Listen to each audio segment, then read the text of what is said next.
Good evening, everyone. I'm Claire O'Dowd. I'm Research Curator at the Henry Moore Institute. And a very warm welcome to tonight's event, which is the second in our series of online events to accompany the Weight of Words exhibition, which is on at the Henry Moore Institute in Leeds until November the 26th.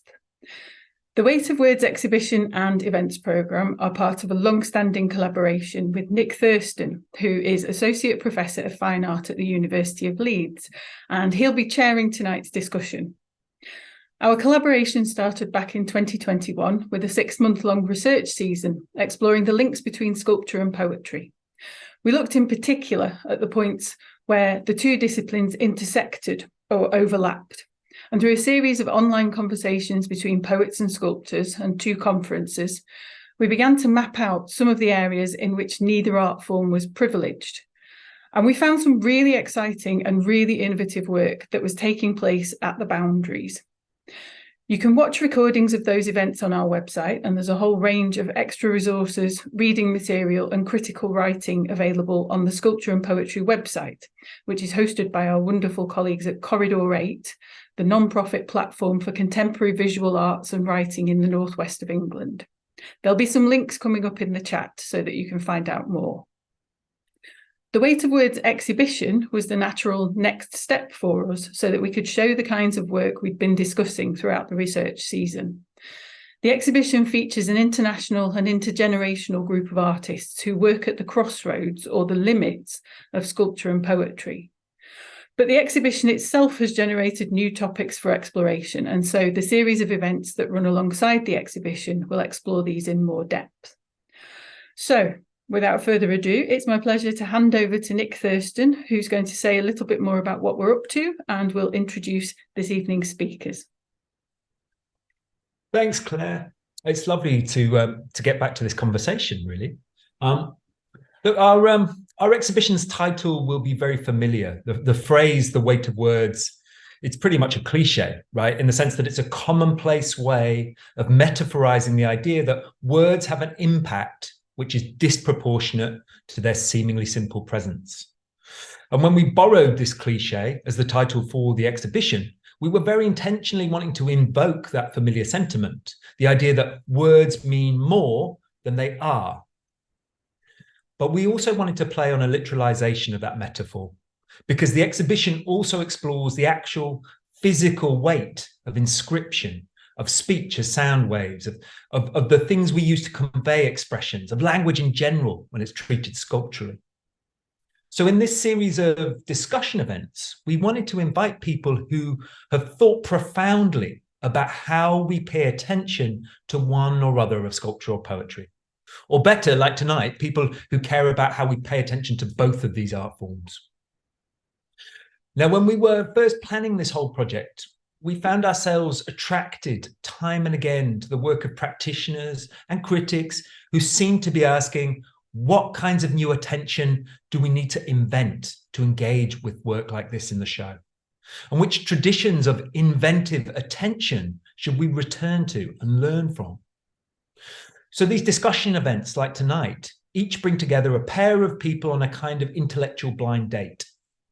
One has an expert perspective on literary studies and history, the other on art history. And our hope is pretty simple but ambitious. We want to think with each pair of guests in informed ways about different practices and histories of making and receiving work done in the spaces between poetry and sculpture. Now, as Claire has mentioned already, the chat function's open and we'd love to get your questions. I'll relay them on your behalf and I'll do the best I can. As a rule, I think it's great if you can keep your questions as brief and as clear as possible. I think that's the best route to getting you the best possible answer. Now, I want to turn all of our attention to tonight's guests. We're joined by the power of Zoom from Long Island, New York, by Mónica de la Torre, who is a poet, a translator, an editor, and is also chair in literature at the Brooklyn College of City University, New York. In all of those capacities, as a poet, a translator, editor, and teacher, Mónica has worked at the intersection of the literary and visual arts for a long time. not least by bringing the attention of Anglophone communities to some of the extraordinary avant-garde practitioners in South America through projects like her edited anthology, Women in Concrete Poetry, 1959 to 79. And we're also joined tonight from a different East Coast, the East Coast of Scotland, by Sam Rose, who's a historian of modern art and a historian and theorist of arts histories. So Sam teaches at St Andrews, having previously been a postdoctoral fellow at Cambridge. He's written extensively on issues of form as a central question of global modernism, and on the kind of awkward status of aesthetics in art theory and literary theory. But his most recent book, Interpreting Art, turns inward on the debates about how art has been interpreted and the relationship between interpreting visual art and other art forms. So we've got a brilliant pair tonight. Thank you, Mónica and Sam. Welcome to you both. Thanks for joining us. I think we're going to jump right in. And I thought it would be lovely if we could start with a little bit of autobiography.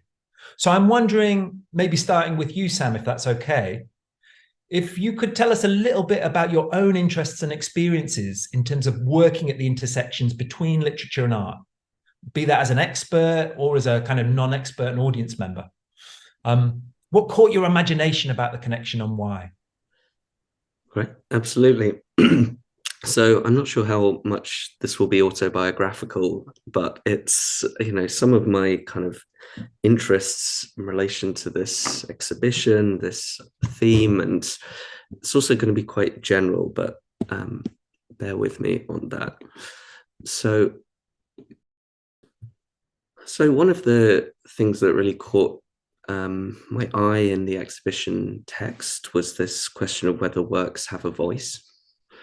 And I've always been interested, or certainly in writing this book, interpreting art, in works, or the way actually many works seem inarticulate or reticent somehow. They seem to be speaking to us, suggesting words, but they're coy. They're not going to tell us exactly what the words we should be using are, even if we should be using certain sets of words around them.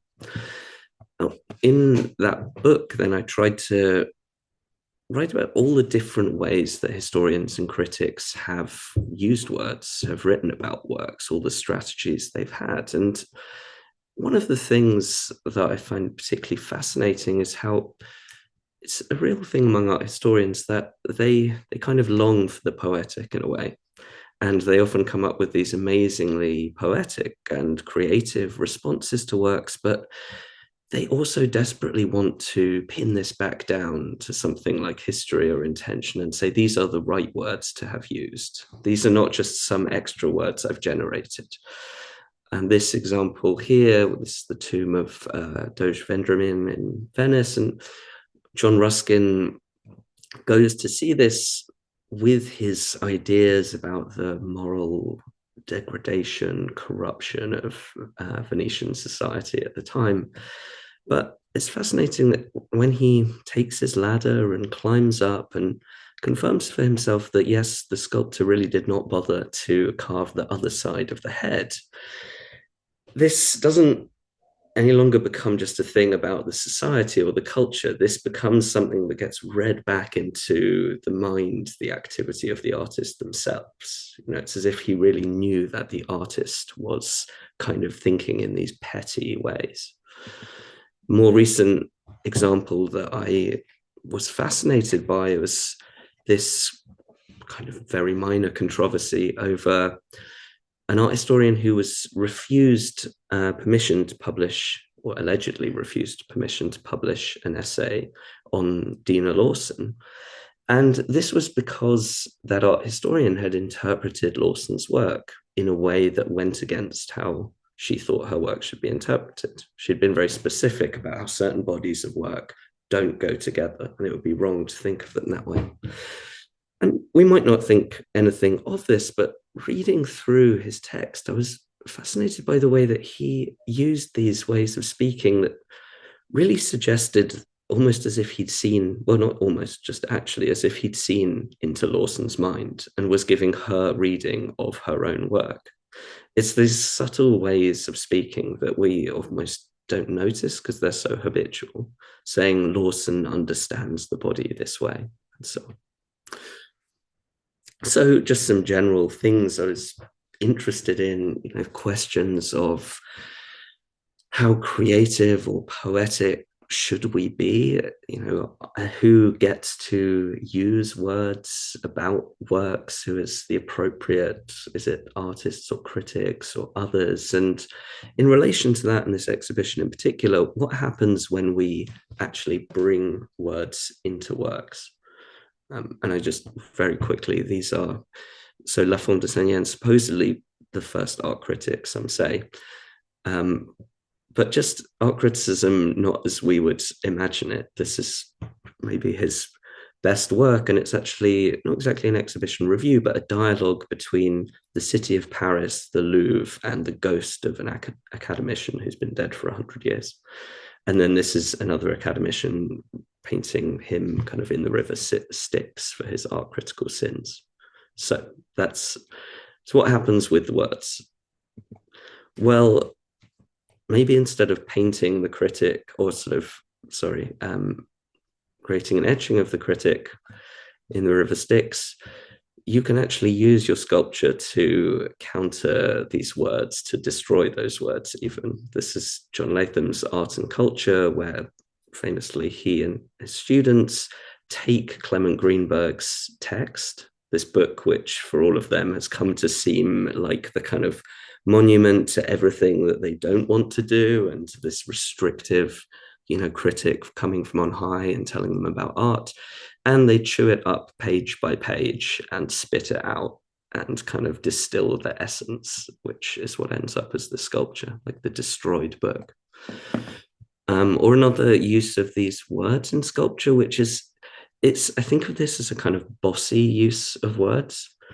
It's really a use of words that tells you what words you should be using, basically. This is Hans Hacker, where he's creating a plate that is somewhat like a museum donor plate, as if this has been sort of marking the gift of some money that will endow this gallery. But these things are bitterly ironic and sarcastic about the critical of the kind of coming together of money and the museum. We know what we're meant to say about these works, basically. So just this other way of doing things. I know I'm not saying anything very creative here, but I do think this is really interesting and relevant to the exhibition's works that actually use words to riff on the difficulty of using words, you might say.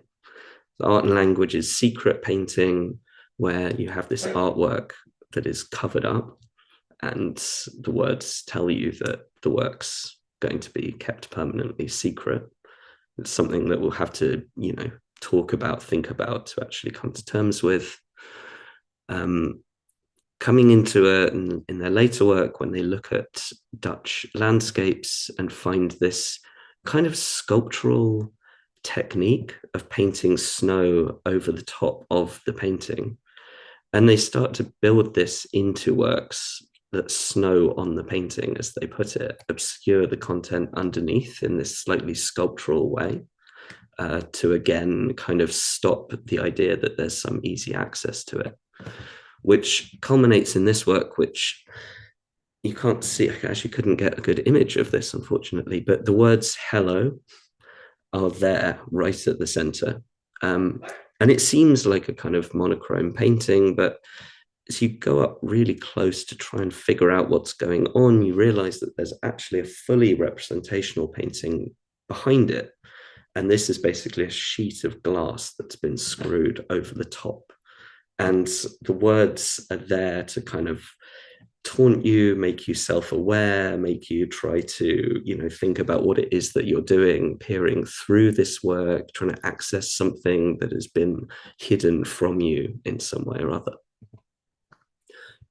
And that, well, actually, perhaps Nick will tell me that I'm completely wrong about these works, we'll see. But no, I see, to me, this kind of thing going on in interesting ways in some of the stuff in the exhibition. So a work like Still Life that seems to announce what it is, and it is that in a way, but it's a print of the dust in the studio, and it's clearly totally inadequate to think of it as a still life in a traditional sense. It's sort of making us subverting ideas of a still life, making us think about what a still life might be all over again, about the kind of trace versus representation and so on. Or finally, Leslie Hewitt's work, and this doesn't do justice to it because usually these photographs would then be propped up against the wall, so kind of recreated as a sculptural thing, but which have these seemingly identifiable elements, things that we could give words to and try to create narratives out of. And I know that is part of the point of them, but also, so I know that she talks about wood here as one of the, not just a motif, but something that speaks of, say, density and refusal. And these works as being in part about mediation and disrupting easy expectations of things. So again, we're kind of back to this question of, inarticulate is not quite right because it sounds derogatory, but I mean it in the most positive way possible, the inarticulate artwork that really, uses words, prompts words, kind of, sets us talking. So that's kind of what I wanted to say to start off. Well, Sam, that's a lovely way in. Thank you so much. And what a long historical thread. But that refusal to speak, I'm sure, is something we'll come back to. Mónica, can I invite you to do the same, to sort of introduce your interests relative to the topic through things that have influenced you or experiences you've had?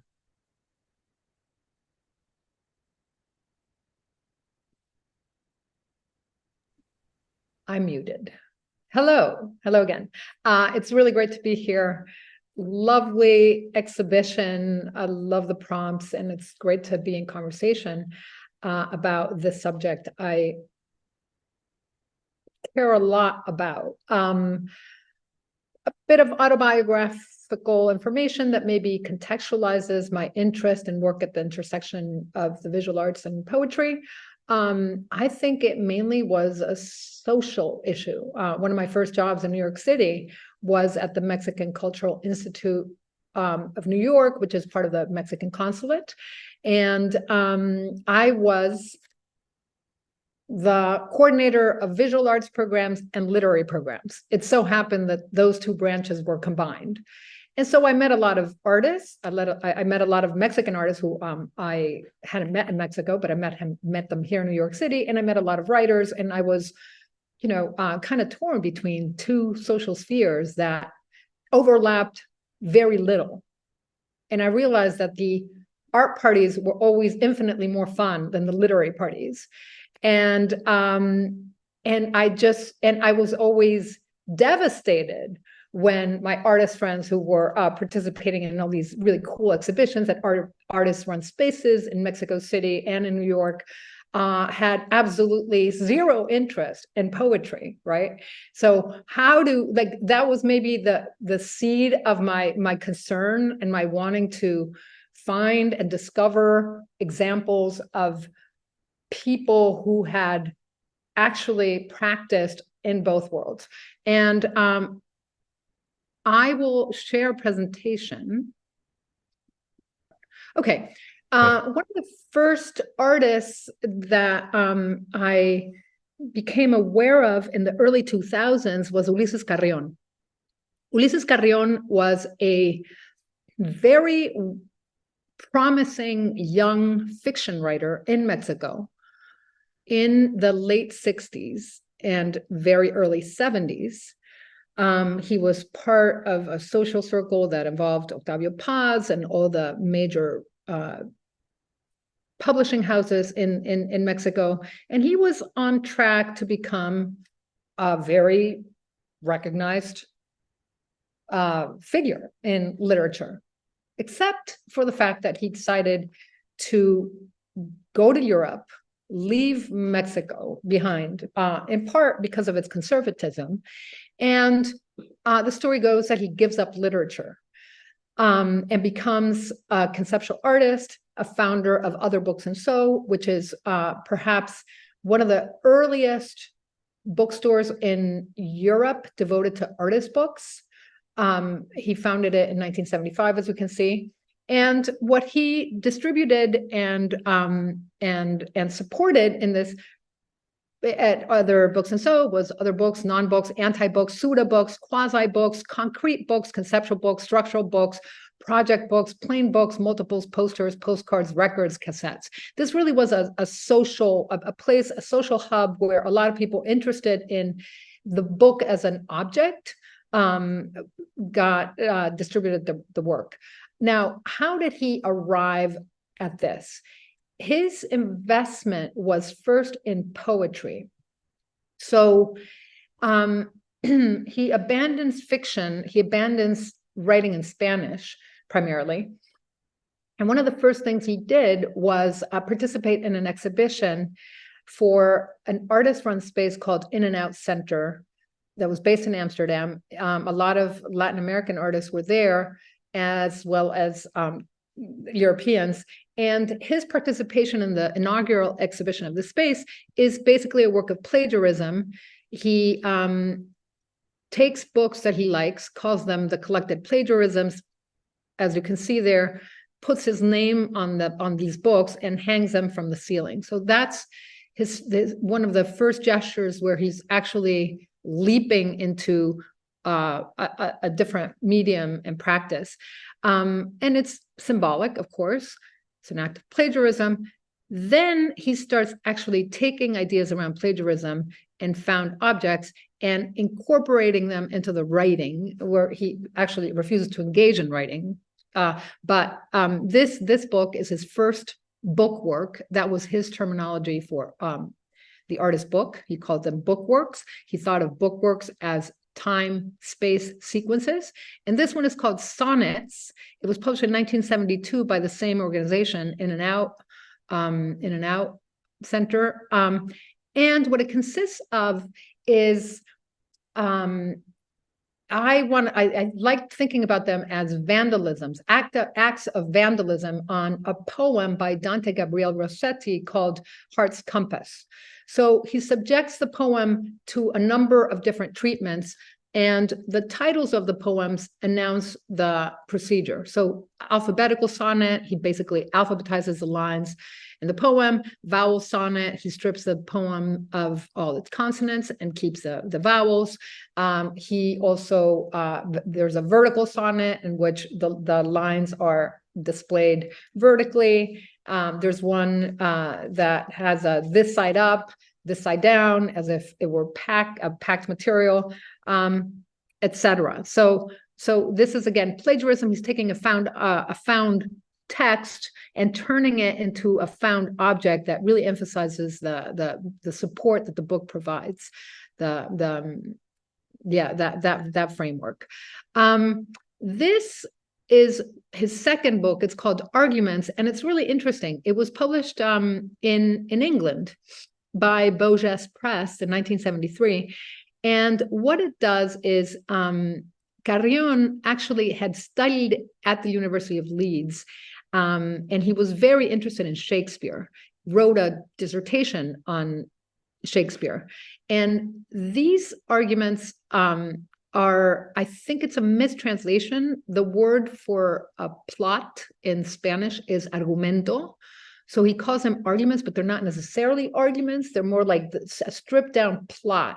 And what this is a translation of plots in Shakespeare's plays that then find a visual or a graphic layout that hints at the plot or the development of the plot. So this is one of them. The names do not correspond to Shakespeare's plays. He comes up with different names for them. But here we have Rebecca and Merwin, and one can imagine what kinds of interactions and dramas occur between them just from reading very closely the graphic spacing that is a meaning carrying mechanism on the page. then he has this wonderful book, and he made more than 20 book works. So I'm just showing you some of them, which emphasize that really sculptural element in the book. This one's called "Tell Me What Wallpaper Your Room Has, and I Will Tell You Who You Are." And it was a book that was written on actual swatches and samples of wallpaper. So he basically just typed on the wallpaper. This was a found object he found on the street in Amsterdam. And it's really interesting because he has like my accountant's room, their room, my mother's room, my lover's room, all kinds of different ones. I'm very interested in the fact that it's the subject that is mirrored in this book is a subject who's a professional, right? Like a late 20th century professional who would have an accountant, right? It's not the lyrical subject. And I'm also interested in this idea of the stanza, the poetic stanza as a room, right? If a stanza is a room, then he's literalizing that and presenting us with architectural space as a correlative for the book.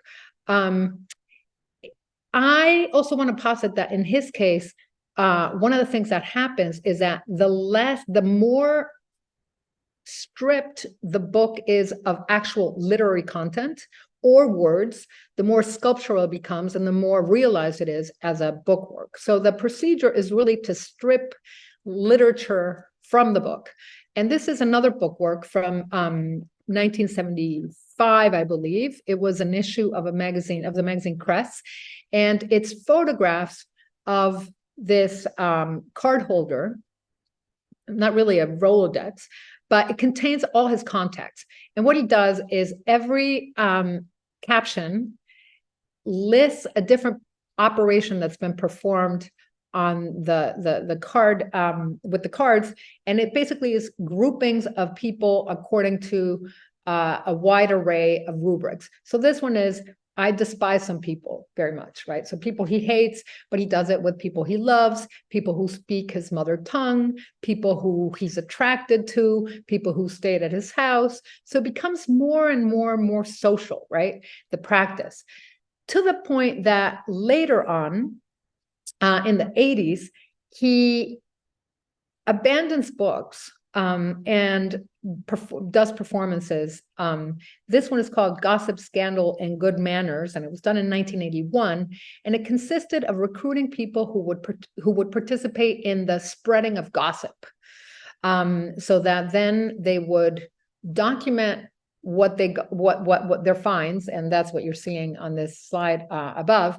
And then he gave a lecture on the results of this experiment. So he charts the different ways in which communication was spread. So in the first one, you have like, if this is a chisme, if this is gossip, then which evolves naturally, then the next one is a rumor which advances chaotically, and the one below to the left, that is an intensive radiation, and that's a scandal, and the one next to it is slander, which is a result of concentrated effort. I won't get into the other one in the interest of time, but that is a very kind of like sculpture as social practice, is what's that this works hard. I've edited a book, as Nick mentioned, of women in concrete poetry. It's a very expansive definition and understanding of what concrete poetry is. And one of the artists who's involved in the book is someone who I was thinking of in relation to Mark Manders's work in the exhibition, The Weight of Words, those amazing notational newspapers. I believe that's the title. Forgive me if I'm wrong. This is a work from 1972, Mirta de Misace. This is her first newspaper. And basically, it's a Semitic writing that was printed on actual newsprint and distributed for free at park benches. She would do this with books, with postcards, newsletters, all kinds of different printed matter. And again, there's this process of emptying the printed matter of discernible words and leaving and replacing those words with marks that are expressive, highly expressive, I want to say, but and discernible, differentiated, systematized, and yet open in terms of meaning, radically open. And she was very utopian in a way, and thought that people, when encountering these works, would bring their own meanings and would charge these materials with whatever they wanted to bring. So this idea of resisting official discourse, which at the time in Argentina and Buenos Aires is completely manipulated by the military junta, is a gesture of resistance. So this is Mirta de Ermesace's newspaper. And I will end with Cecilia Vicuña. Cecilia Vicuña is not in Women in Concrete Poetry, but she is someone whose work I'm very interested in. She lives in New York City. I have written about this series in particular. It's called Palabrarmas. And it's words that are broken down, reassembled, presented on multiple supports, and are, in her view, the only weapon possible. The only fair weapon is words. Now, I will show you this Palabrarmas. As you can see here, Palabrarmas, word weapons, contains all these different possibilities. So to till the land more, to assemble words, to use words as shovels to open. Palabrar más would be to use more words.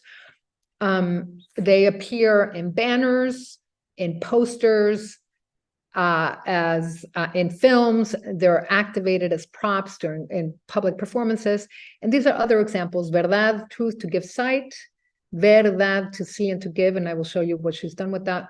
Solidaridad is a very important piece. Solidarity, to give and give son, a dance word. That is what she calls the words that the works that use solidaridad.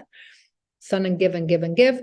And mentira, lies tear the mind apart. Mentira, lies, mente, mind. Mentira, men tear apart or shoot. So again, it's one word that becomes broken down, reassembled, becomes sort of like a puzzle. And again, the invitation is to do that with discourse, with words.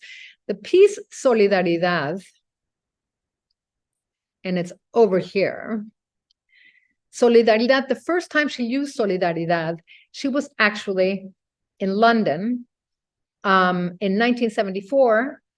After the coup, she organized an exhibition with Artists for a festival, Artists for Democracy festival, and at the Royal College of Art in 1974. She uses this particular word in a different arrangement, but this notion of solidarity with those fighting in Chile while she's in exile becomes it's particularly charged. What you see above is a ball that is like a sun, which kids are playing with, and you have the same words in Solidaridad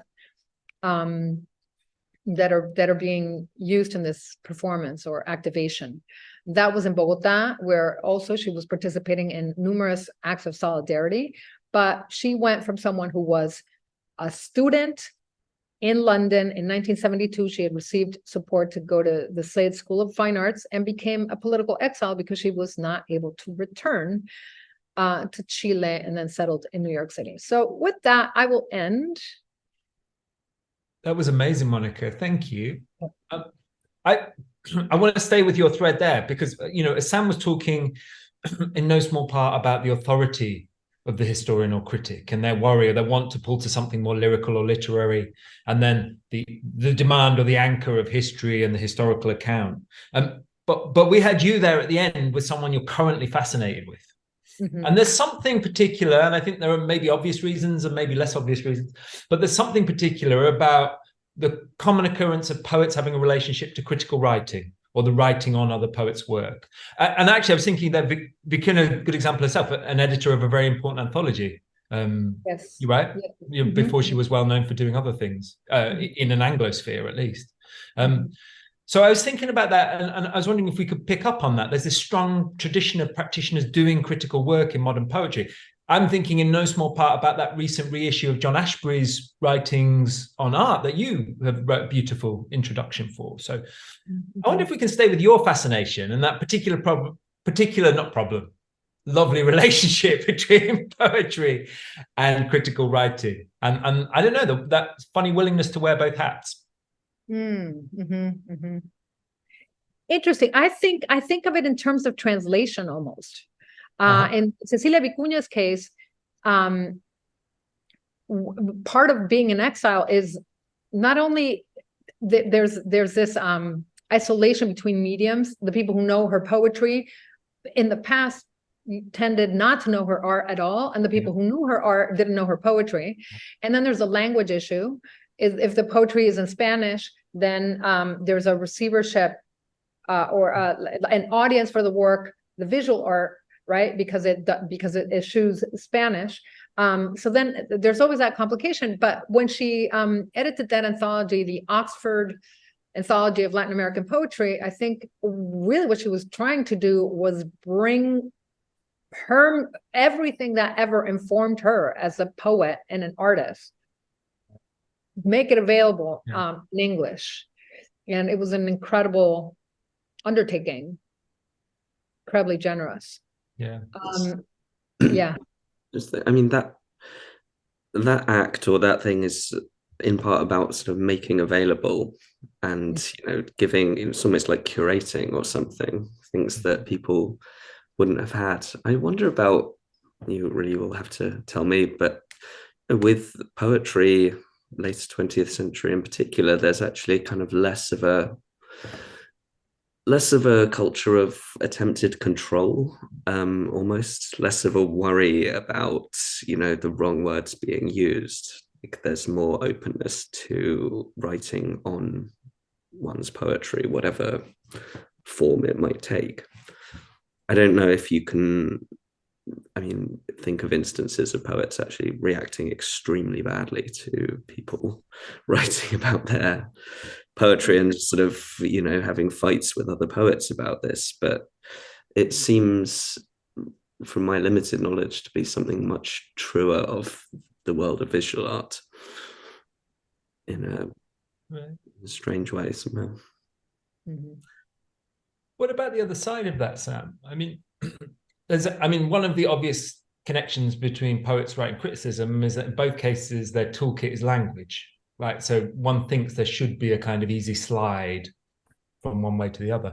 But I guess when we're talking about sculpture and the art historian, they don't necessarily have the same toolkit, right? Like you could have a purely formal material form of sculpture, and the historian's toolkit is sort of word-based, right? I know it's a blindingly obvious thing to say, but it doesn't seem to offer the same easy slide back and forth. And I'm wondering, if there's something to say about that. Well, I don't even know which direction to go in to start. One thing is that although there doesn't seem to be the easy slides, people have, for not even years, centuries, tried to theorize ways that there could be an easy slide. So, one way with sculpture has been to kind of try to find an essence of sculpture, be it like capturing a specific narrative moment or, giving a particular image or something. And that, I'm thinking of like Lessing through to Greenberg, really. And then that does seem to offer a way in to translate it, to write about it. It's been tamed in some sense, you might say.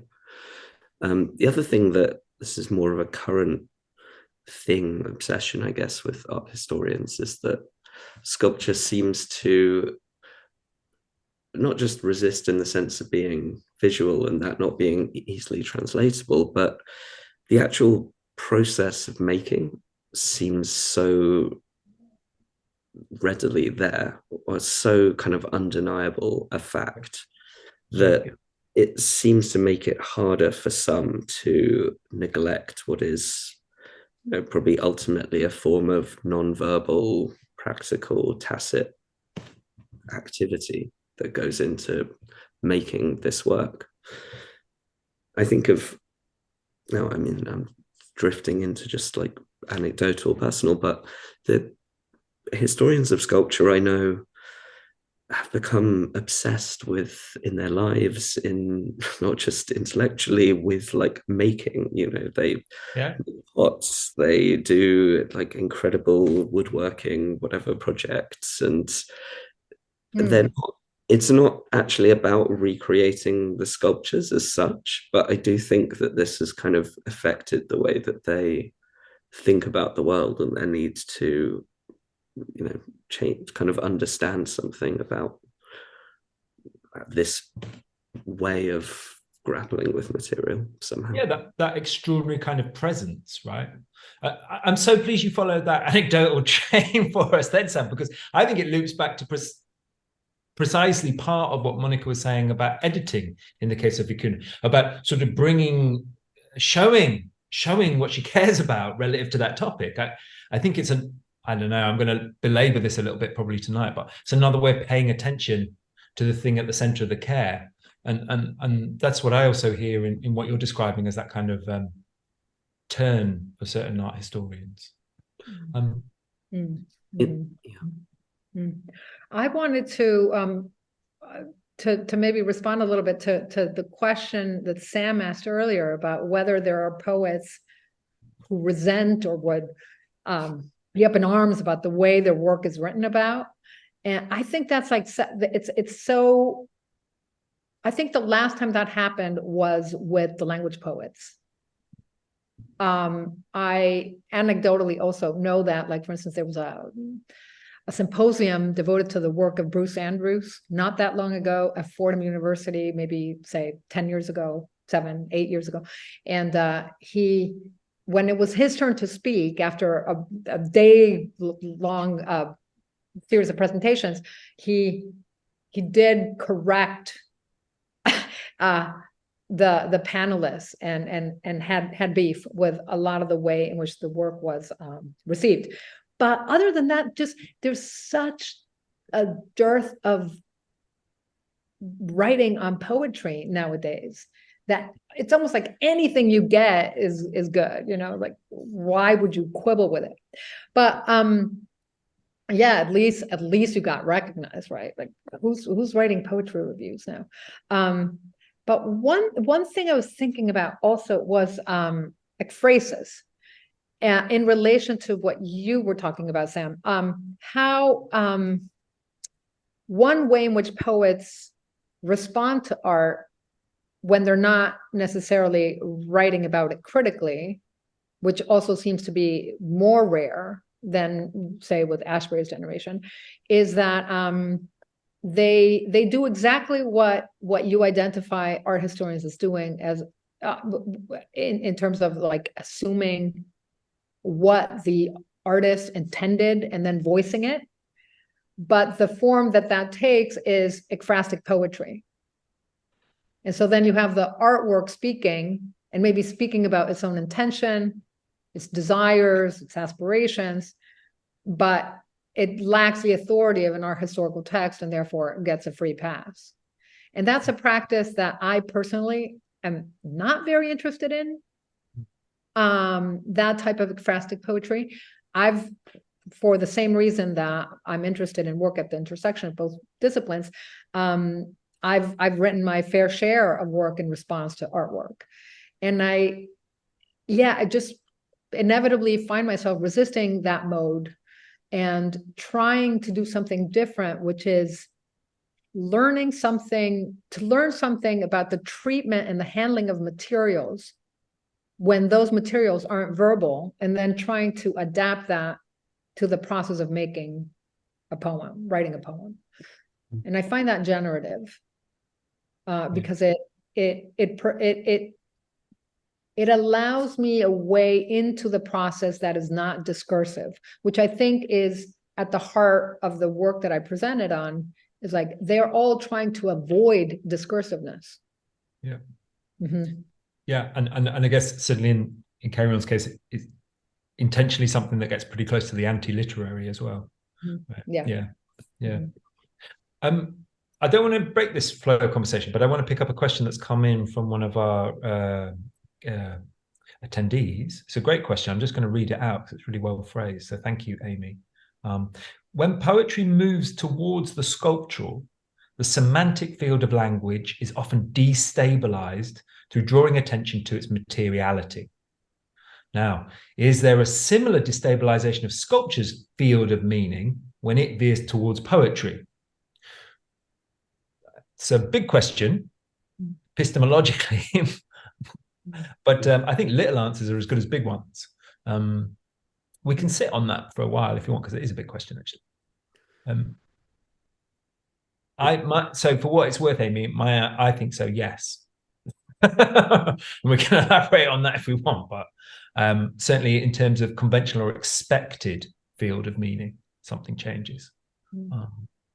And it's, for me, it's back to that presence question that came up earlier, the force of presence, a different force of presence that's expected of sculpture, and for what that's worth.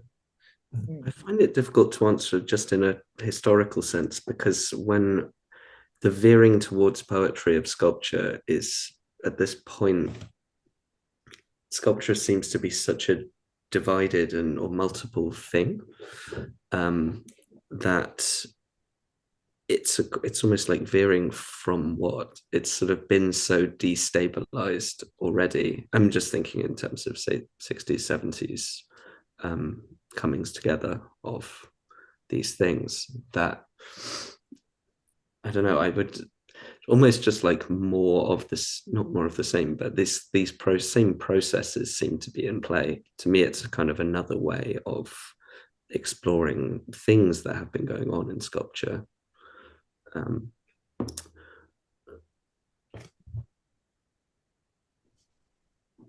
Yeah, and that's as much as I can say for now.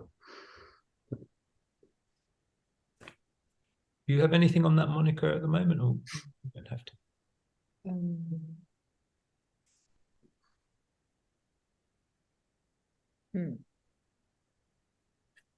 You know, I'm thinking about it. Yeah. I don't have anything to add right now. It might come, it might come to me. Yeah. Mhm. I wonder, Sam, if we could pick up one of these threads that came out in your opening remarks about a certain sort of refusal to speak, when an object sort of refuses to speak and yet seems to sort of beg for a language of reception, right, somehow. And that funny tension. And I know you spent a lot of time thinking about pictorial and image-based art as well, painting and lots of other two-dimensional traditions. I'm just wondering if there's a difference you see, and maybe it's to do with that presence question, between the demand or want that a work seems to ask for some sort of interpretation when it's pictorial or image-based, from when it's a sculpture or a thing that seems sculptural. I suppose, so actually this takes me back to something that Mónica was talking about, these ideas of attention and care, and kind of the question of what is responded to in the work. And I do think that, as I was saying earlier, sculpture is often seen to foreground process, material, and so on in a far more direct way, has been able to actually control something of what it is that people are responding to, in a way that it's been far easier historically for people to just act as if paintings are pure disembodied, images floating through kind of, well, now we think of like cyberspace or something like this, but things that perhaps weren't even made, just appeared somehow and don't have a particular size and weight and kind of history, in a sense, of being produced. And sculpture, I think, has just naturally resisted that a bit more, and has perhaps had forms of response that are I think even talking about ekphrastic poetry, another thing I talk about in the book is the Shield of Achilles, this famous imagining of the shield, and the poem really takes the form of imagining the shield's making, basically. So it is all about the kind of creation and the process. It describes it through this thing appearing, which to me really does seem quite evocative or typical in a way of this difference. Yeah, I think that's. I wonder. Yeah, I'd like to say a bit more about. I'd like to talk a bit more about ekphrastic poetry at some point. I want to hear more from Mónica about the skepticism and the kind of desire to respond to artworks in ways that are not that. Right. We can talk about that later. There's no need to. Let's do it now. Can we put you on the spot, Mónica? Sure. I mean, I know that Ashbery came up before, and Ashbery, of course, is so good at that. So I don't mean Ashbery.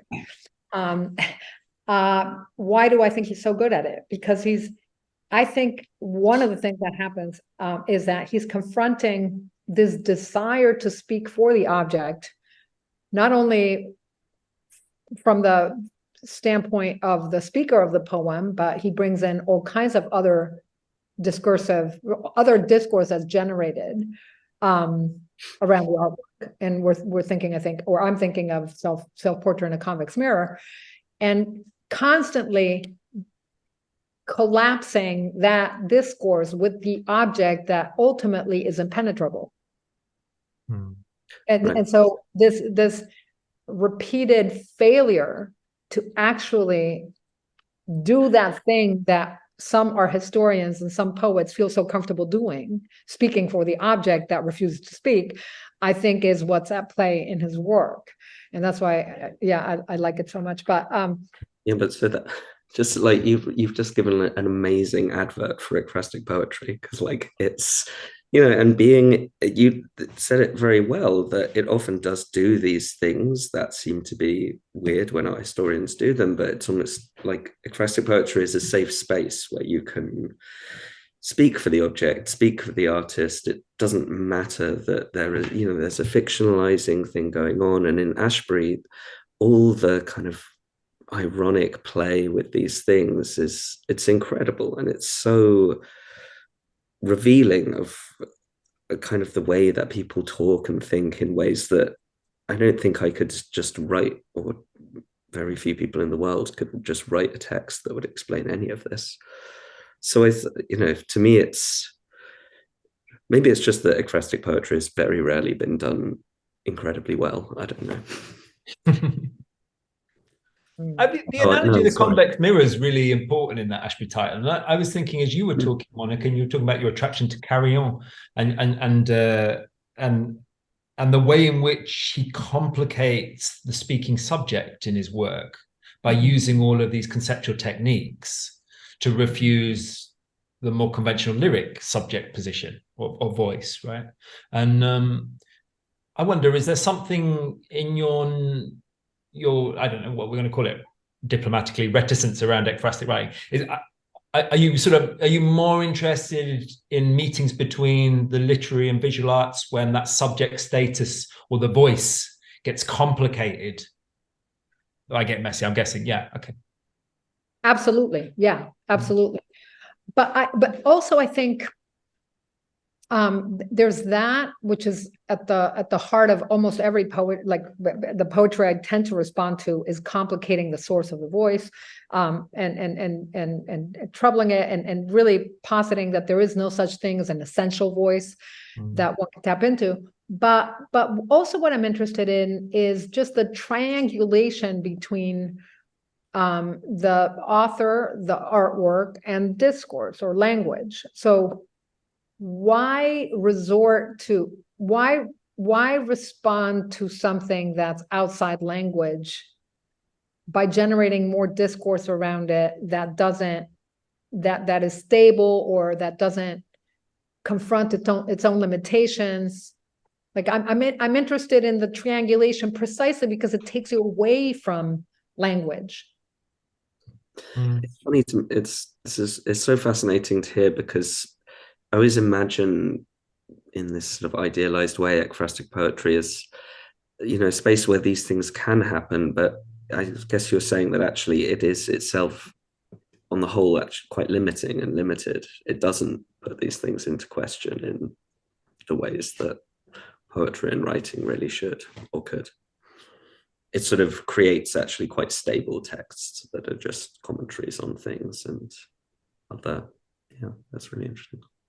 Yeah, I mean, I don't mean to be so categorical. It's just, it's for me, like, I don't like that approach when I'm tempted to actually do it. And yeah, and when it comes to a lot of poets, I don't learn anything from it. But I wanted to bring up someone else who does this so well in the space of fiction. Can we talk a little bit about Sebald? Yeah, of course. Yeah.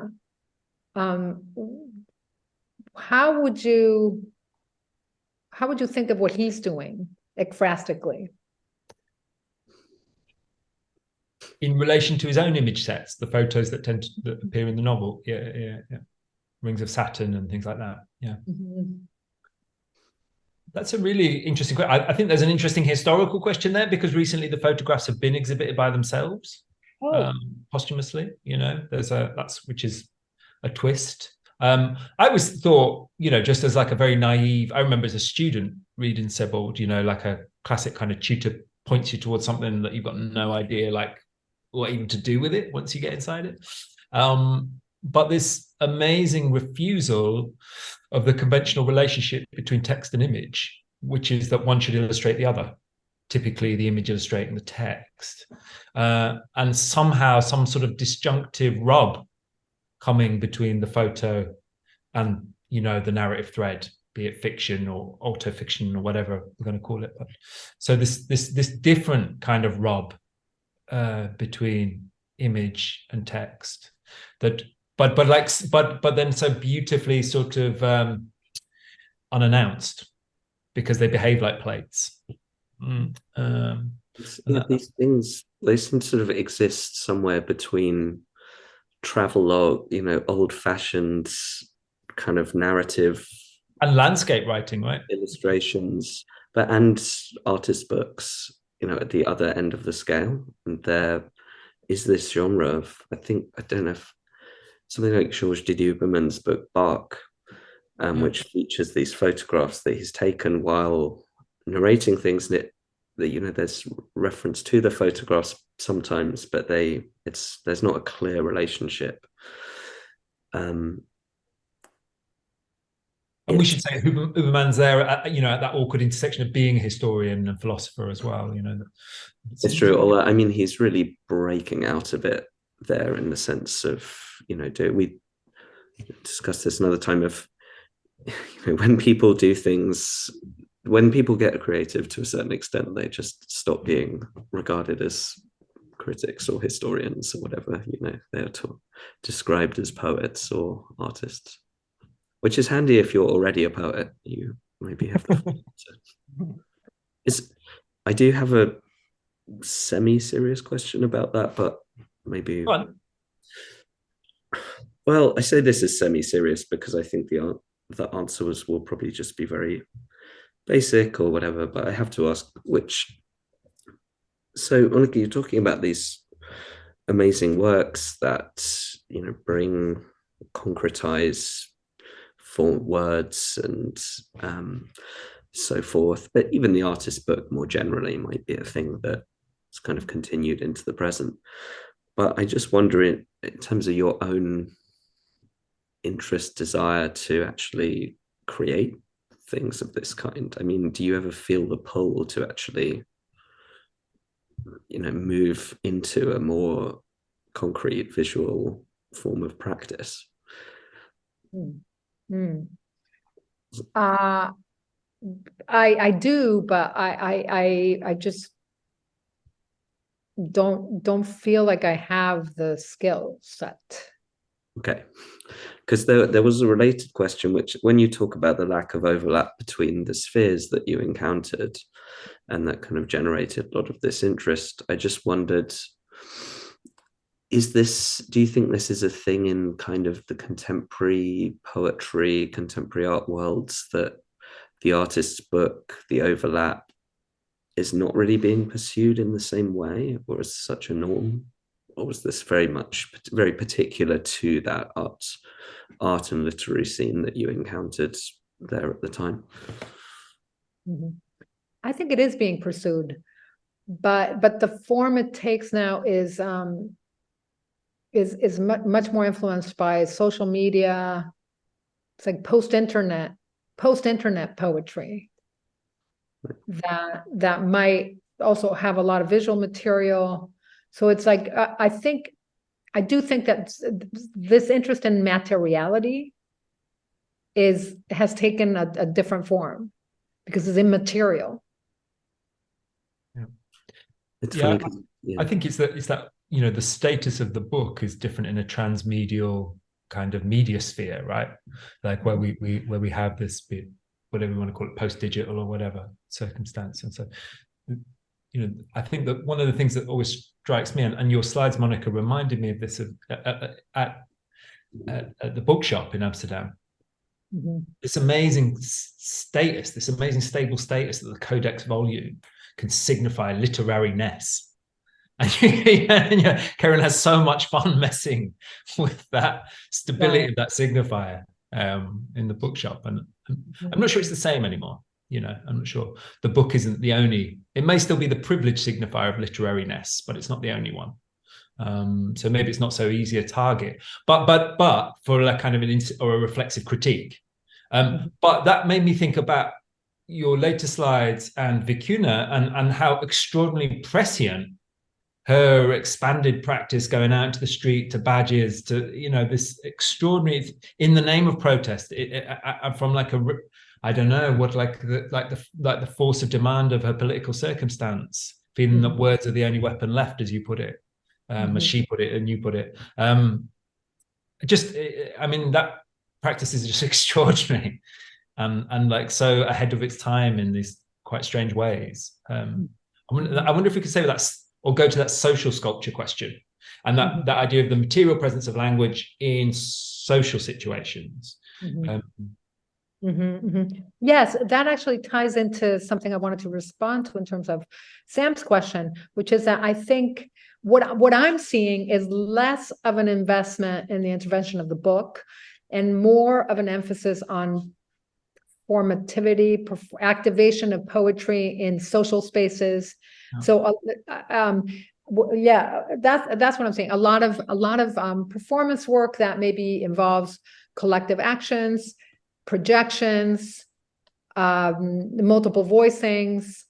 So it's intermedial, but the site of then that needs to be translated onto the page. I've seen some people do that. One in particular who is Jerome Ellis. Do you know this book called The Clearing? It's a fantastic book that is a transcription of a performance that then becomes like a book of concrete poetry, because Jerome has a speech impediment and stutters, and the stutter is transcribed in such a way that it looks a lot like concrete poetry on the page. It's really astounding work, but I feel like those examples are few and far between.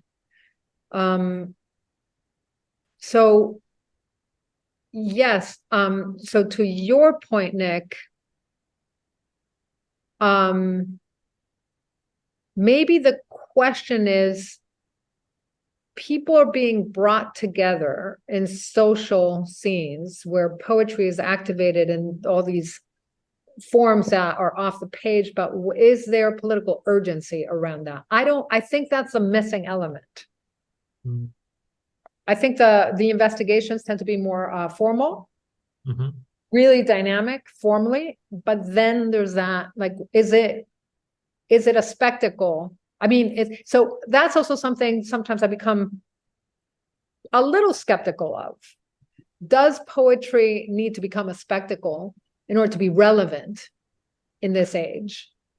What's wrong with a lyric poem on the page?